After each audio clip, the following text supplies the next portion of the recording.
Welcome to the That's Rank podcast, a podcast where we rank things, surprisingly. My name is Rob. I'm Taryn. And I am Liam. And we shout out a big welcome and hello to whoever you are, wherever you are, and whenever you may be listening to this podcast. We hope you are well, doing one of your top 5 or top 3 favorite activities.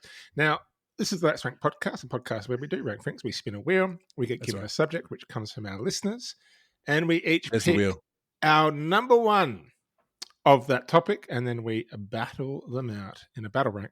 To the death. To the death. To the come death. Out with a combined 1, 2, and 3. And Taryn, how can listeners reach out to us? They can reach out to us on our social media channels. Yeah. On Instagram, Facebook, and Twitter. Oh, Twitter. Very nice.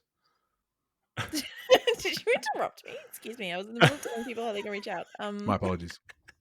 At That's Rank Pod at the channel. We're also on the YouTubes. And you can email us at that'srankpod@gmail.com. That's right. That's right. We know all the ideas. Anything you want us to rank, we'll do it within reason. Don't give us anything dodgy. But if you've got something you want us to rank, what's that? You'll do it? You'll do dodgy? I'll rank something dodgy. Go on. Okay. I'd rank something dodgy too. We could do like an explicit after hours episode. Well, there you go. I retract my statement. If you want to give us something dodgy, we'll do that too. Just you watch. And what I'd like to hear from is I'd like people to jump onto our Instagram and to slide into our DMs and to give us, please, a voice recording. Of if we're ranking something and you like the rank and you want to just you actually want to have throw in your own 2 cents, well, jump into Insta, leave a voice recording, tell us what your favorite thing is, but also tell us the story behind it. Tell us your rationale, and maybe we'll play it here live on the podcast. It's a new thing we want to trial. I think it's cool. I think it's a cool idea because then you guys can get involved as well because we're just 3. We are the premier rankers of the world. Let's be real, but we're not. We've got only our opinions. We know only what we know. That's true. And you guys might have much more exciting things to share that we might have missed. That's right. much more. Because don't forget, we do this on the fly. We have no preparation for this rank. So whatever the idea is that comes up, that spins up on this wheel, which I'm going to do in just a wee second, we have to do it on the spot. No preparation. So there's going to be times where there's gaps. There's gaps in correctness, even with our own ranks as well. Like I know last week we did the songs in the car one, and guess what? After we recorded it, I was like, "Oh shit! There's so many more songs that I could have done." I did, but that's just part of it. That's part of the fun. That's part of the million ones for that one. Songs in the car. Damn. That was a tough one. That was a tough one. But we do have 5 minutes each to convince each other as to why ours should rank and reign supreme for the week. Should I spin the wheel? Yep, spin the wheel. I need permission. I feel like one of those pump up people at the American things. Like, do you guys want me to spin the wheel? Do it. I can't hear you. Do it. Yeah. I can't hear you. All right, what do we got? Oh, nearly made it back all the way around to last week's. Number 5. Let me get my list up. Let me get my list up. Let me get my... Oh, you God. Missed your calling. You could have totally been one of those people that spooks people up at the talk shows. Or those people annoy the shit out of me. It's yes. I can't hear you. We said yes, man. Fucking get on with it, please. I can't hear you. I'm sitting right here. Taryn, we might be in trouble. Uh-oh. Number God, what was it? Number 5. Okay. Now, Haley has given us this idea. Thank you, Haley. She would like us to rank the best movies to watch on a plane. The best movies to watch on a plane. Now, Taryn, you can tell exactly why I think we're in trouble. Yes. We've got a bit of a movie buff over here. Okay. Oh, dear. But hold on. But you're talking about plane movies. Like, you don't have to be a movie buff to, watching a movie on a plane is a totally different scenario. Okay. Well, because this is what I find. Well, I think so too. Because, it's a little bit more of a private experience. That said, I do sometimes watch movies in a plane and want to shield my screen so no one knows what I'm watching. Like, just don't watch me watching the... No, but is that a plane movie then, if you have to shield it? You mean... Well, that's the question we need to answer. Something naughty's popped up on screen. Is that what you mean, Liam? Pornographic. Yeah, I just watch straight up porn on the plane. Absolutely, yeah. Straight up. Yeah, I don't know why it's on there, but if it's there, I'm going to watch it.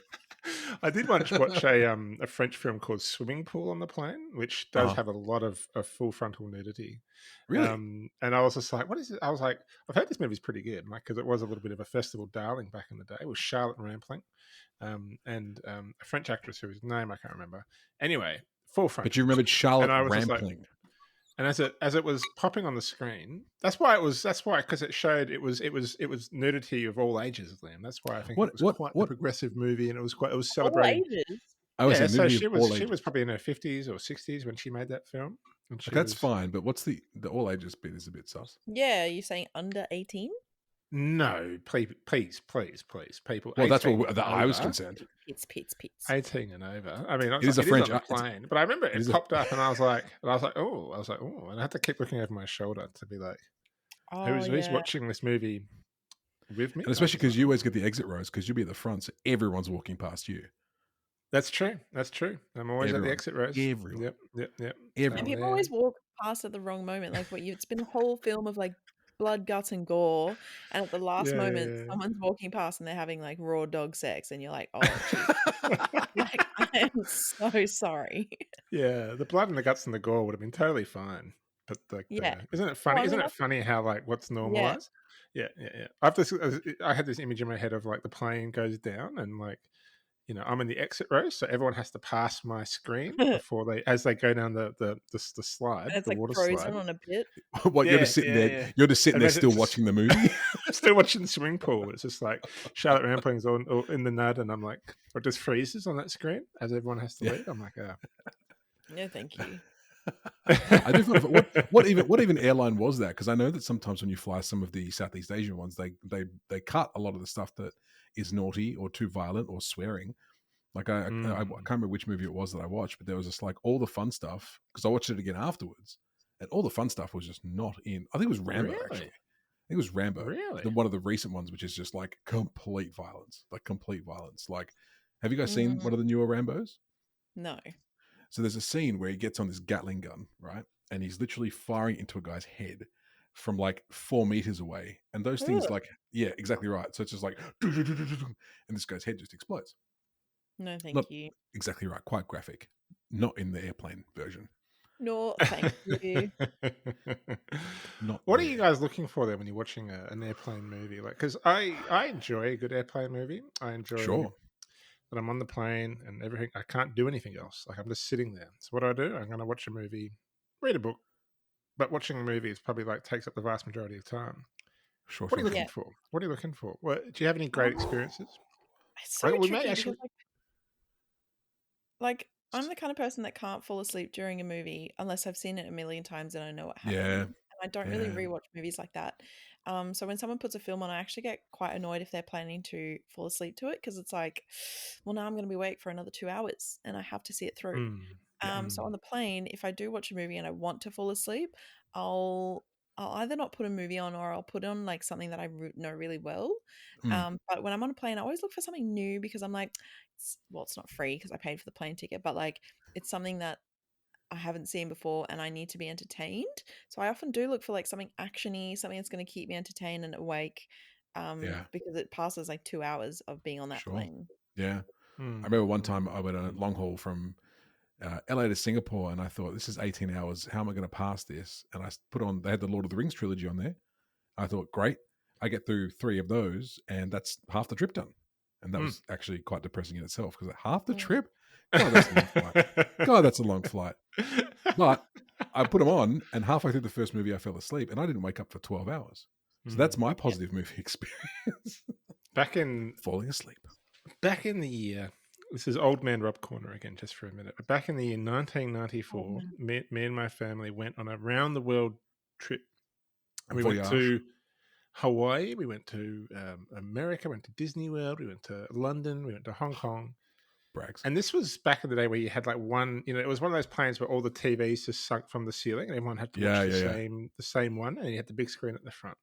And I swear, for that entire month that we were traveling, there was 2 movies, 4 Weddings and a Funeral, and the Nick Nolte basketball drama Blue Chips, which probably no one remembers.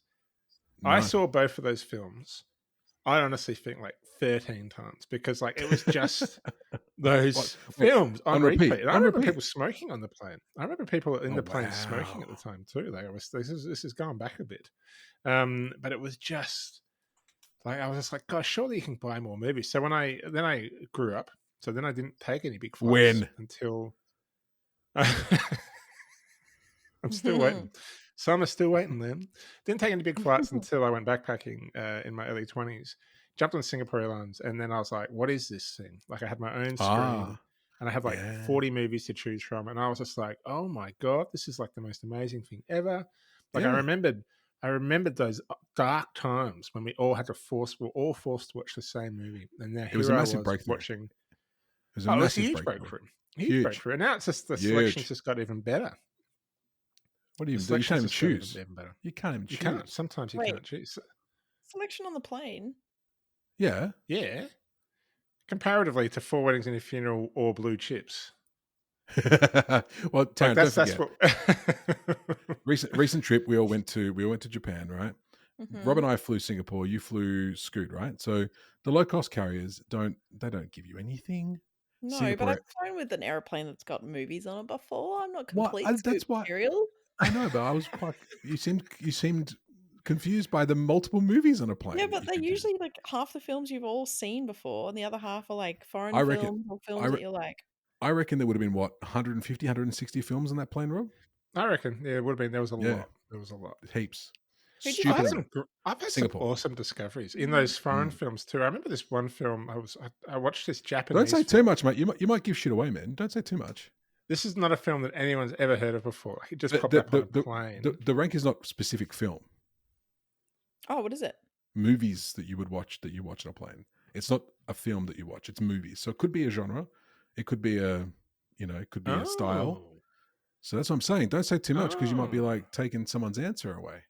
Okay. Right. I did say like a Japanese film, and Liam's like, "Oh, don't take answers." Honestly. No, because I know you're a passionate man with the movies, and I know you like to express your love for them. So you might have gone on to Japanese, but that could have very, very quickly gone on to a very specific Thai movie. Fair enough, Liam. Point taken. We'll save this we'll save this discussion for the end. Let's get into our ranking, shall we? Does anyone have one? Ooh, it's tough. I mean, it's tough. I feel like much like the music one, there's just choices wazoo. Yeah. Choices wazoo. I was thinking specific. I was thinking one film, and I've got a couple. It's impressive. It's impressive having one. It's impressive if you have one film that you go to on a plane. I must admit, I'm not sure I could have one film that I went to on a plane. No, me neither. But that's really impressive. I'd like to. Well, but just when you said this, the thing, I was like, oh, what's the one film I'd like to watch on a plane? I was just like, The movies you watch. So that's why, because I was thinking about one film. That's why now my mind's exploding a little bit. You're lost. I'm Taryn, lost because now there's too many options. Taryn, how are you feeling about it? I don't know, because I feel like mine's easy, but I don't want to say it because it's like it's short. Well, I mean, let's we have 5 minutes, but we don't have to use the 5 minutes. If you can get your point across in less time, that's being efficient. We love that too, I suppose. You know what I mean? Yeah, I've got an efficient one. How efficient? I mean, I'm so intrigued. You're like, I like this movie. Done. Are you ready? Do you want to go first, or do you want me to go first? Oh, the pressure. No. The pressure. I feel like mine's going to be poor. Do you want me to, I can go first. Do you want me to go first? I went first last time. Did you go first? I could do it. I could do it again.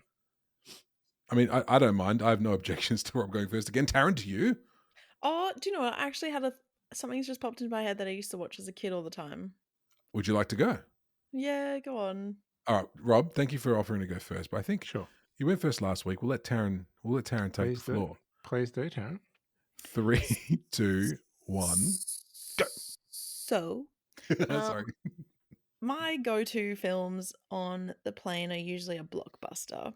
Sure. So something that's new in the cinema, and that I haven't seen or had the time to see, and I've heard heaps about, like something stupid with The Rock or fucking, something silly that's gonna make me laugh and just be stupid. But I feel like in the past few years, I default to something that I used to watch as a kid, And I feel like as a kid, we used to take these really long drives from South Africa, from Joburg in South Africa to Durban, and it was a 6-hour drive. So my parents would pack the kids in the back, and we would go to the beach. And it would be like a full thing. Like we would leave at 6 in the morning, get there for lunchtime. And my uncle Conrad, who lived in Japan for a really long time, he always had like the latest tech gadgets because in Japan it was so much cheaper, and he had a job that was to do with like maths and technology and stuff. So he was all over it and he was passionate about it. So he would come visit us and he would give us like presents. And one of the years he came back to visit us, he gave us a PSP, so PlayStation Portable, and we would have like all the little games and stuff, but we could also download movies onto it. So when we went on these long, long drives, my parents or my dad specifically would download movies and give them to us, to kind of occupy us in that time. Otherwise, we'd just fight or like be annoying. And there was a particular series of movies that would perfectly fit the 6-hour drive, and I would watch them back to back every single time we did this road trip, which wasn't that often. It was probably like twice a year. And I feel like if I'm on the plane and I had 6 hours to fill, I would watch these films back to back, and I would leave out the latest edition of the films that has recently come out, but it is the Matrix films. Oh, wow. Yeah. Wow. Yeah. And I reckon The Matrix is one of those ones that have on planes nowadays too. It's a classic. Oh, for sure. 100%. They always have it. That and Top Gun, and I will rather parachute myself without a parachute out of a plane before I watch that shit again. Whoa, hot take. No, they're good movies. I feel like they've been everywhere You've done it, forever yeah. and 1000% done. Yeah. Yeah, so I think The Matrix is good because it's nostalgic, because I used to watch it when I was still in South Africa, so I would have been less than like 8 years old. And we grew up with it as kids, but not in the way that I grew up with. Like, I probably wouldn't watch Star Wars or Lord of the Rings because I like to do like watching marathons for those, and I'll get like the popcorn and my favorite snacks and all that. Sure. Yeah. It's just like because I used to travel with The Matrix, I feel like that would be my go-to film to get through a 6-hour stint. And I feel like you can sleep through parts of them if you need to because I've seen it a million times. Um, and it's action, so there's always something happening. It's not too gory, or there's not enough nudity for someone watching over to be like, "Oh, what the fuck is she watching?" Or "My kids can't watch this." It's yeah, it kind of ticks all the boxes for me, and it's not Sure. timeless, but it's kind of like I think it yeah, might. it's my I think the first go-to. one's pretty. I think the first one's pretty timeless. It's pretty timeless. I mean, it's Yeah. it's good. It's good fun, and I feel like the actors kind of Mm. are still relevant. They're still like kind of fun to look back at them being babies, you know? And that's what makes me so sad because that is what, like 20 years ago now, 21 years ago. Yeah. I mean, that's one of my 24. earliest. Oof. 1999 was the first Matrix film. Oh, stop that! Get out of here with that. Oh no. Yeah. But No, I like wish even that they 2 were and just coming out. 3, Yeah. 2 and Yeah. 3 are perfect examples of also like if you're watching 2 and 3 in the cinema or at home, like maybe you're like, oh, what the hell's going on here? But on the plane, like you're just happy to have something to watch. 1 minute left for Taryn. Taryn, is there anything else you would like to mention about this? I don't want to take too much of her time, Rob. I'm sorry. Yeah, that's okay. I feel like Matrix Reloaded and Matrix Revolutions were kind of, I think they were released pretty much a few years apart from each other. So from 1999 to 2003, I think. And yeah, I must have watched them when they were sort of, I remember doing road trips when it was like 1 and 2, and then 1, 2, and 3. They're good time killers. They're good time Yeah, killers. they're really good time killers. There's just so much plot going on. Yeah. They're like, like I mentioned before, like I'm just repeating this now, but the action kind of keeps you awake enough to be like, I'm on a plane, I'm gonna get somewhere, and then for me, it like sets the expectation of how long I've got to go. And like, I know this is not mine, but a little shout out to Underworld because it's similar, but Matrix for me. Ooh, Matrix. And Awesome. I think Matrix it is actually a perfect plane movie because you're right. Yep. It is something that everyone's so familiar with, but also really watchable. Super watchable. My last point before I brought up the Underworld was your time is up. I'm so sorry. Go for it. I really like the color scheme in the Matrix because it's dark. It's dark, and you can watch it on a plane without bothering people. Do you know, that's actually a really, really good point, because sometimes, Dark, especially when right? the lights go down, sometimes if you're watching a movie that's bright, it lights the cabin up. It's quite annoying, yeah. And if you're Yeah. sitting next to someone who's sleeping and they don't have eye mask on, it's quite annoying to be watching like Bridesmaids where it's bright white and pink. Yeah. Like, yeah. But then Anyway, again, sorry, I stuck that in. I had that point in my head. That's why I said Underworld, because that's also dark. I think but that's the thing though. I think if you're on a plane, you know what you're in for. Nighttime, Yeah. if you go to sleep, if you're not a sleeper, I'm not much of a plane sleeper. I'm getting better at it, but I just don't really sleep Yeah. on planes. So yeah, I've got movies going all the time. But I must admit, I'm a little bit selfish. You're right. If you want to sleep, you got to bring your eye masks. You got to bring your Yeah. earphones, because there's going to be people making the kerfuffles and the ruckus. Yeah. Good one. Matrix is a good plane movie. Thank you. If I can now finish my point from earlier, Liam, is that okay? Do I have your permission? Don't sass me, bro. You don't want to take her time. That's her time. I was just going to say how good 2 and 3 is as a blockbuster, because sometimes as well, like your threshold for like script complexity or quality, it's not the same on a plane as at home. Like you're much willing just to accept any old thing that comes on the plane, and you're probably going to get a lot more enjoyment out of it somehow. Like you're not going to be so precious or picky or snobby. Do you know what I mean? No. So you can just really fall for just something that's just at the end of the day, gorgeously silly. The screen is that small, right? If you want to see something that's going to be like a blockbuster, and that you want to see that in the movies, you don't want to see that in the cinema screen. Yeah, and 2 and 3 have been harshly judged. They're not as bad as everyone says they are. It is a coherent story, but anyway. Yeah. All right, Matrix 1s, 2s, and 3s. Did they make another one recently? Am I correct in saying that? We don't mention number 4. I didn't even. Honestly, I was just like, it was like a blip in my memory. Terrible. Terrible. Wow. Okay. No comment. No comment. Wow. All right. So, Mr. Rob, would you like to go? Or would you like me to go and just wing it? Oh, I've got like, you know what? I've got one movie I'm going to suggest. I'm actually so intrigued to know what this one movie is. Yeah, go on. Do you want okay, we'll start your time. I think I've got some argument. I've got some argument to make around the one movie. Okay. Because I mean, obviously you don't know what movie is going to be on the airplane. I'm starting your time. But if I was to step on an airplane and want one movie, I guess that's what I was thinking. Like if I was to step on, what movie would I most want to watch on an airplane? Okay. And I'm going to go with 2001's Amelie. Okay. Oh. Because I think Amelie. So there's a couple of reasons. First one being you're on the plane, and good subtitles is a good thing on a plane because of the size of the screen. So I find like I've actually had some really pleasurable non-English language cinema experiences on planes, because I'm just able to I'm just reading the subtitles, and it just, whatever it is about that environment just on the screen, it just works. Subtitles, you know what I mean?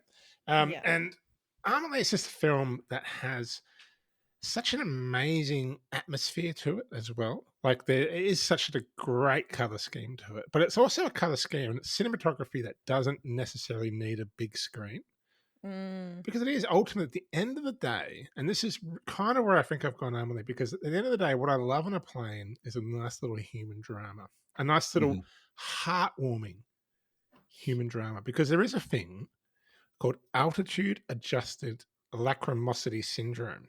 Or AILS. Oh, he's getting technical. He's getting Have you heard of this? No. Have you ever noticed? Have you ever noticed that sometimes on a flight, you might tear up a little bit easier than you would do when you're normally watching a film at home? No. Has this ever happened to you? I have cried a bucket of tears to Bridge to Terabithia. Bridge to Terabithia? I mean, that's a film that you ought. I have cried to. I cry all the time on the plane. This is anywhere.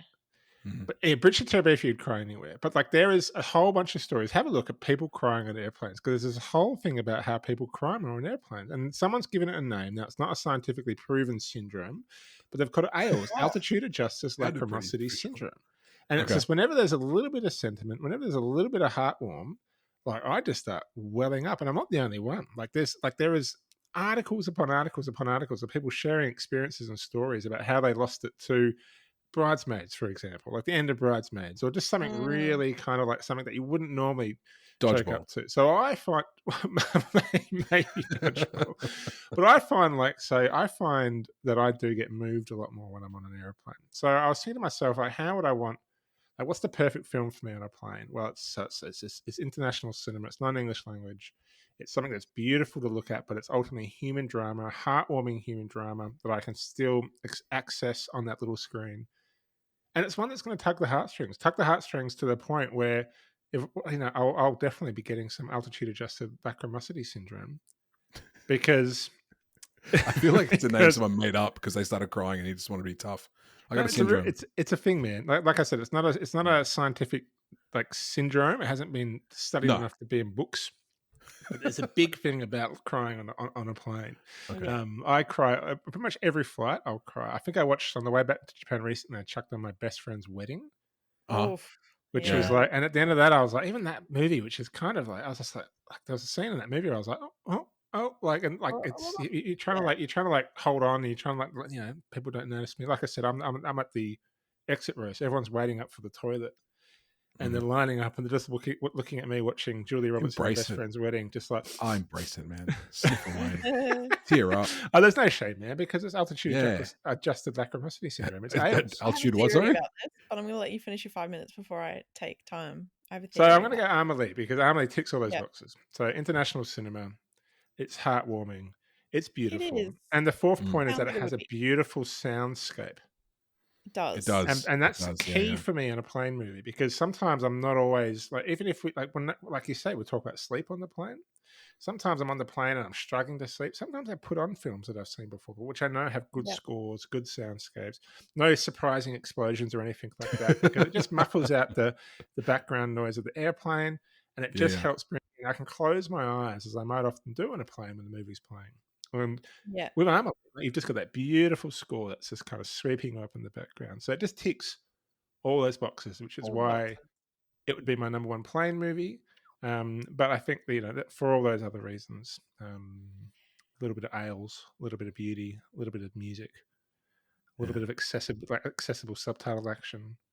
That's true. And ultimately, it makes you feel good. It makes you feel good about also stepping out into the world and traveling to a foreign land. You think I was waiting for you to get to that part. Yeah. I was waiting for you to get to that part. Garden gnome that's popping up in all the global sites, and you're like, I am that garden gnome as I sit on that plane. I am that garden gnome. Ooh, there's your 5, sir. I am that garden gnome. I am that garden gnome. I'd hate to see the size of that garden. Yeah, I was actually the whole time I was waiting for you to talk about how like it's a perfect film. Like you go into Europe, you chuck on Amelie because it's like it's set in Paris and it's just gets in the mood. Yeah, gets in the mood. Yeah, do you 100% does get you in the mood for adventure and love and like the vive of life. That's right. Yeah. Sorry, Taryn. No, that's okay. Do you think because I have that thing where you feel more sensitive towards movies and stuff because you're isolated and you have nothing to focus on but the film. So like if I feel like I need a good cry or something, I'll watch Call Me by Your Name and I'll turn the lights off and I'll get cozy and I'll make sure I've had a good dinner and I've got some snacks if I need them, but I don't eat them because I'm too sad. And I'll make sure the volume's just right and no one's home and like I have a real good cry, like a sob. I feel like you can replicate that by being on a plane with nothing else to focus on but the film. So maybe this is where the phenomenon comes from because we're so distracted these days. Even in the theater, you're listening to people fucking chomp at their stupid, crunchy, loud snacks. You're listening to people talking. You're conscious of someone next to you. Like it's such a different experience to watch a film in the real world as opposed to in this private little sleep deprived space that you're in on the plane. Yeah, maybe you're right. Like we're isolated with there's less distractions. We're more vulnerable as well. Like like you say, we're sleep deprived. We're uncomfortable. We're probably traveling somewhere too, so there's a sense of adventure in our own lives. Like, well, I'm going somewhere exciting, or I'm coming back from somewhere exciting where I've had real experiences. Yeah. I think the distraction thing's a good point, Taryn. I think it's a good point.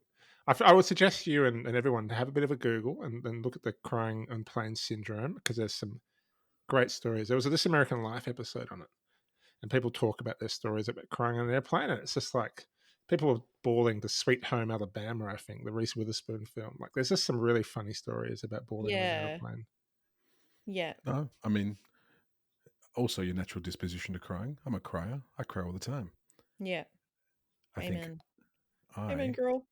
But you could watch Bridge to Terabithia, you could watch that pretty much anywhere. anytime. And my God, I that remember I was movie actually all time. when I was crying. I remember I was on a family trip on the way to Penang, and I remember sitting next to my dad at this time. He was asleep, and I was young. I was probably like 13, 14, maybe mid-teens somewhere. I remember starting to bawl my eyes out. I looked over at him going, I hope Dad doesn't see me cry. Oh, no. But then, man, that was so emotional. All right. Mm-hmm. Shall I? Please. Shall I do it? Do it. Shall I do my 5? Okay. It has begun. Oh, no. It's a movie one. So. Liam starts his 5 minutes with, oh, no. Well, famously, all these classics I haven't seen. Big blockbuster movies I don't tend to watch all that often. It's like if they're in the movies, everyone's talking about them, everyone's waxing lyrical. What do you think of this? What do you think of that? All really good. I'm just there going, yes. Rob's called me out before on this podcast for saying that I have to say that I haven't seen every single movie that's ever been existed because that's how I am. I've seen Emily, like I've seen those kind of movies, but I think I saw Emily on a plane. And Rob kind of took the one I was leaning towards before, which was like foreign cinema. I think it's a really good spot to watch movies from different countries because you're about to go to a different country. Like if I'm going to somewhere in Asia, I'll chuck on like some Asian cinema. It doesn't have to be where I'm going to, but that particular zone, right? But I won't go with that. On the plane, normally you have access to a fair few like blockbusters that have just come out, right? And this is where I find it is the perfect opportunity for me to catch up on some of those movies that I haven't seen that everyone else has seen. Because especially nowadays when you get on those planes, you're going to get blockbusters that have just come out, like literally in the last 2 months, like all the Marvel movies, all that kind of stuff. They'll all be on the plane. So usually my go-to movie on a plane, first of all, is always a movie that is really well known and that I haven't seen. Because I find it's the only time that I have to really catch up, quote unquote. Because, obviously by here it's already out of the cinema. And I don't know why, but I tend to look forward to the plane ride, and I will Google the program before I go just to see what's on offer. Just to see what new things that have come out. Check the menu. Pick the menu. What can I sink my teeth into? And a lot of the time I sit there and I start watching it, and then they are my go-to. Do I always finish them? I don't. I usually tend to go, I'm contradicting myself here because I was going to go back to the foreign cinema thing. But I said I wasn't going to do that because Rob already did it. Shit.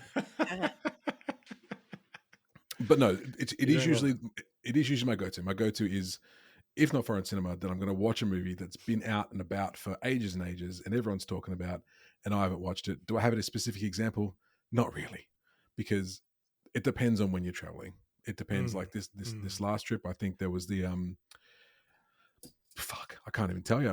For me, it was "Don't Worry, Darling." I did "Don't Worry, Don't Worry, Darling." It's a good blind spot. I think what you're trying to say, Liam, is that the plane's a great blind spot place. Yeah, I do that as well. It is. Yeah, the ones that you've missed, the ones that maybe weren't so appealing that you wanted to like drop $20 and go to the movies on, or spend a precious night at home and watch it. Sorry, go ahead, Liam. No, but I was going to say you're kind of right though. Like I said, the blockbuster, but it's actually not even the blockbuster. It's just the movies that I haven't had that chance to see.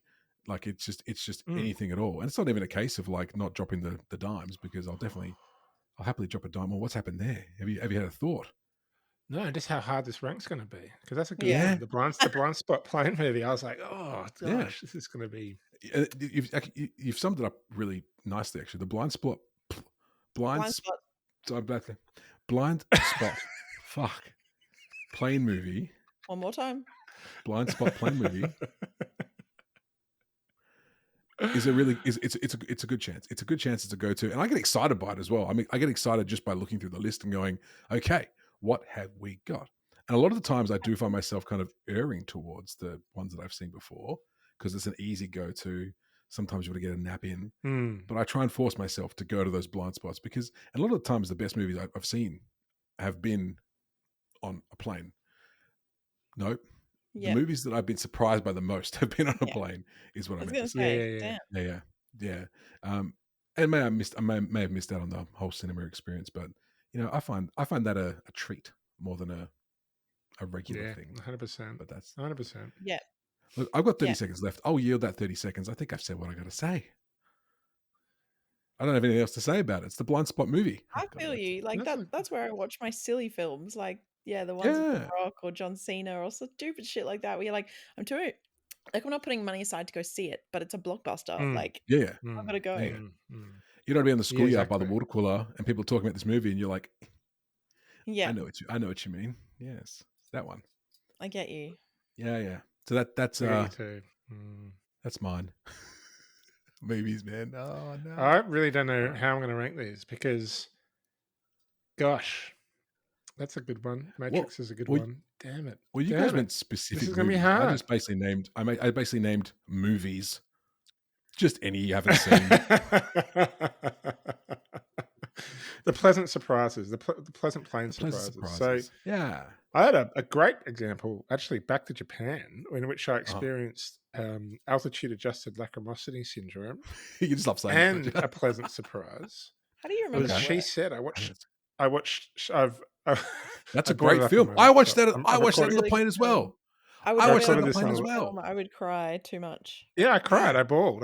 But it was one I didn't have the chance to see in the cinema, and it just popped up there, and I was, oh, good. I've been wanting to see this one, and then I was just like, damn. Crying on a plane has been made so much easier with masks. Because my mask now soaks up my tears, and if I put my hand to my face, I can just pretend I'm adjusting my mask instead of wiping it away. That's a good one, and you can put the mask down on your cheeks like this. You can rest it just so all the tears are just pooling and getting soaked up by the mask underneath. Yeah, and then you'd have to cook. Your skin to keep that salty water under the mask. Don't have to call the attendant because she hasn't given you a water in 5 minutes. No way. Yeah. Sip it away. Sip away your tears. Delicious. Shall we do it? Shall we rank? Shall we?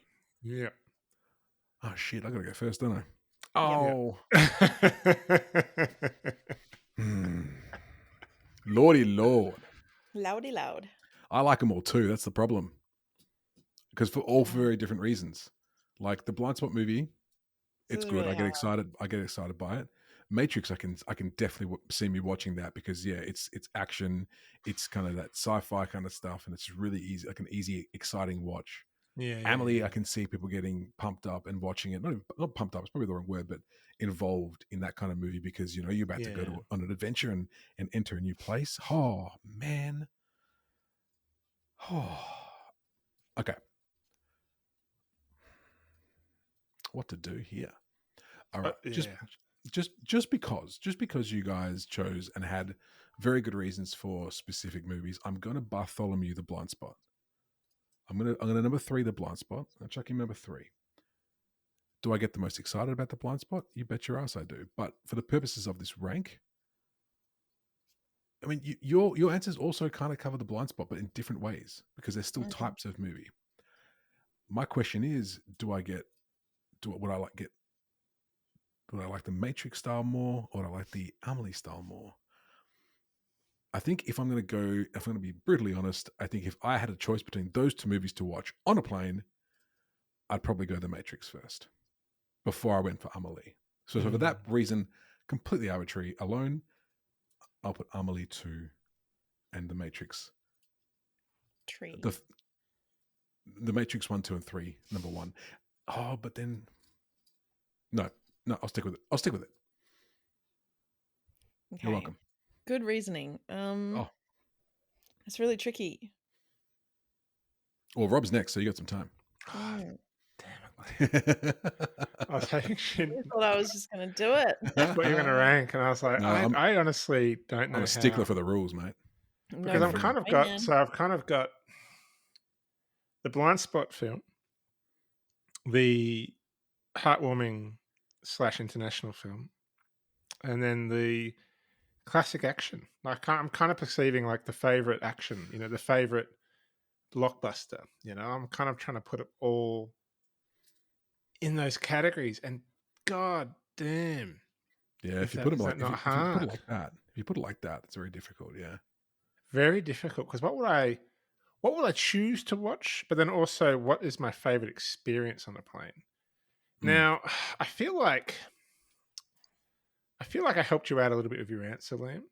If I wanted to be really picky, I feel We like do I that. jumped in and... We do that sometimes. We help each other out all the time.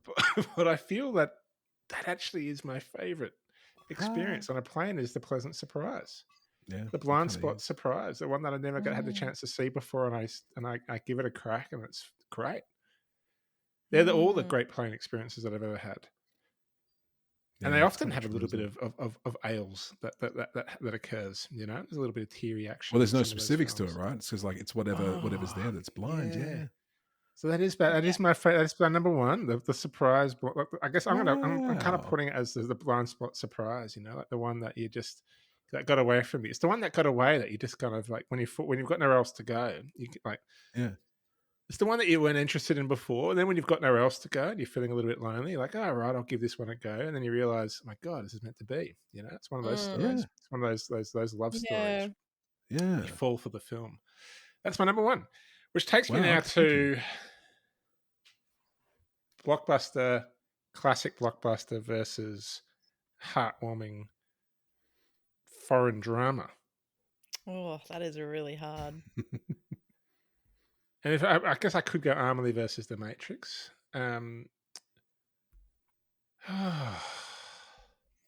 I actually think all three of these are really strong choices, but I'm actually gonna I think I'm gonna reason myself to like the way Liam did. What would I actually jump in and watch on a 14-hour flight to Qatar? I'd probably do the Matrix 1, 2, and 3. I can't believe I'm doing it, but I'm by following myself. Wow. Oh, this I is didn't think really I'd hard. go there. Interesting. This is the first time we've had. Oh, Oh, I was about to because I've make a just had huge such great announcement. experiences. I've just had Because such great experiences with it's such a good film. Yeah, it is a foreign It good is a good. film. gems. It is a good film. Yeah. But little foreign gems, I've had such pleasant experiences with little foreign gems on a plane. Yeah. But no, but at the end of the day, if I'm sitting there, I'm probably going to be putting on the Matrix, and I love it because it's just like that's actually the perfect level of like. There's reduced brain capacity. There's reduced Yeah. emotional resilience in a plane, but Yes. there's also reduced brain Yeah. capacity. Yeah. So yes, okay, I'll Well, Bartholomew myself. I'll go Matrix 2, and then I'll go the blind unprecedented. spot surprise as number one. Unprecedented. That we've had two Bartholomews in one episode. That is How we've unprecedented. Rob Bartholomew'd his movie choice. Oh well, do you know Yeah. what? Though? Of all the nights for it to happen, it's probably this one because it's a difficult It is rank. tricky. I have no But idea. I'm going back and forth in my head like constant. Actually, yeah, they're all good answers. That's the thing. Like, I yeah. kind of think they're all could be worthy of number one. And Read out the topic again. Oh, 1 second. I'll get my phone up. Geez, lucky it wasn't out of battery. Oh dear. Movies to play on a plane. No, it's movies to watch on a plane.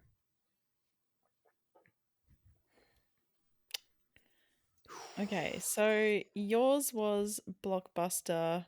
The Blind Spot. Surprise blockbuster. hold on, because we're jumping around. So I've classified Liam's as the surprise blind spot, but is it a blockbuster? No, Blind Spot movie. I started with the line Sorry, of I meant blind blockbuster. spot. Yeah, Okay. I meant blind spot. Surprise blind spot. Oh, similar to your reasoning, Rob.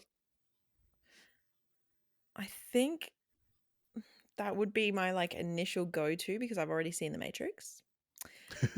But The Matrix is like my old reliable, so it depends what my intentions are for the flight. If I go on my last 3 flights, every single time I've looked for a surprise blind spot. Yeah. So I think I'm gonna have to put that number 1. Wow. Depends on if it's the And first then leg or the second leg as well, because like come the second leg, you're running on fumes at that point. That's Sorry, true. Taryn, That is true. I yeah, jumped in. second leg or return journey, I'm like good old reliable, faithful Matrix. I'm gonna put that second. Okay. I do love Amelie and foreign films, but I don't watch them on planes. I don't like subtitles on planes. I'm not sure why. I think because it's too much attention and my eyes get sore. So I usually watch my foreign films at home. Oh, yeah, I'm going to have to put that third, and I'm not going to think too hard about it. No, don't think any harder. Well, that was hard. For an episode that's quite difficult, I think it's fitting that we have a tie. We actually have a tie. What's the tie? A tie?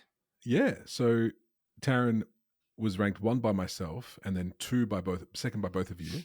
Yeah. I ranked myself 3rd, but then got 1 and 1 from you guys. So we both finished on 5 points. Yeah, you shouldn't have ranked yourself 3rd. Hey, look, I can't take the integrity out of the rank. That's how I felt at the time when I ranked. But yes, that's it. So we've actually got a tie. So I was ranked 2 and then 3 and 3. So I win, right? You have the most points. That's right. Yes, that's correct. That's how this works. Golf scores, Rob. Golf scores. What happens at a tie? Do we take out the Bartholomew and then rank between the 3 of us on 1 and 2 to get a winner, or do we just tie? Well, I don't think we've had a tie before. So why don't we just? Once? I think there was one time where we decided not to rank because it was. If it's a tiebreaker, then does the person not competing get to choose?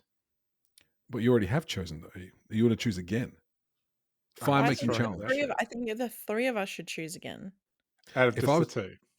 If I was to choose, well, see, if I was to choose again, knowing what I know now.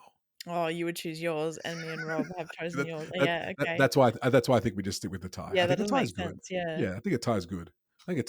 Oh my god! Yeah, okay. Well, virtual high five. Yeah. There's my hand, everybody. Rob, do you want to get in on it? I feel 1, 2, 3. Rob, get in.